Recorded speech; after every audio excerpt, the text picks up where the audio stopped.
Letos mineva 100 let od zadnjih bojev na Soški fronti, ki je bila največji spopad na gorskem območju v zgodovini človeštva. To je bilo v času Prve svetovne vojne, ko Slovenija še ni bila država in so se Slovenci za ozemlje v Posočju borili na strani avstro-ogrske vojske.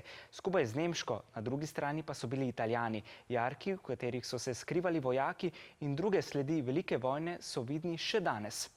V opomin na trpljenje so se učenci 5. in 6. razreda osnovne šole Kolezije skupaj z mentoricami odpravili po poteh 12. skupno zadnje soške bitke, imenovane tudi Čudež pri Kobaridu. Naredili so celo dokumentarni film.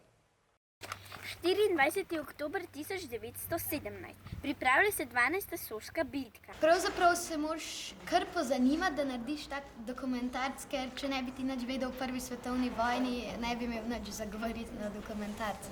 Smo najprej prebrali literaturo in potem smo iz nje izpisali izpiske. Jaz sem rada pred kamero in zato sem prosila tudi v dokumentarnem filmu, če sem lahko. Smo lahko bili bolj samostojni, smo se sami oblikovali v skupine. Tako da si lahko prišel tudi s kom, ki ga še nisi poznal. Tako da je bilo tudi veliko tega medsebojnih odnosov.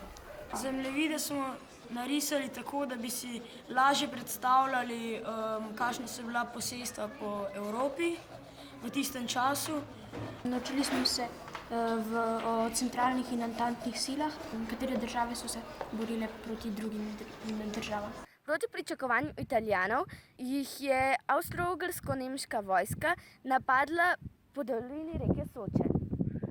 26. oktobra so padle vse pomembnejše italijanske točke. Nato so Italijani izvedli umik.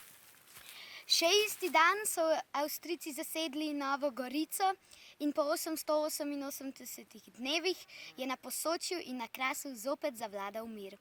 Ko so drugi dan gledali ta film, je bilo majčko nerodno, malo mi je bilo tudi zabaven. Zdi se mi sicer, da moj glas je malo čuden na televiziji, ampak učiteljice so ga zelo dobro sestavile, izrezale tiste delčke, ko so nam je kaj zalomili. To je bil res pravi čudež pri Kobaridu.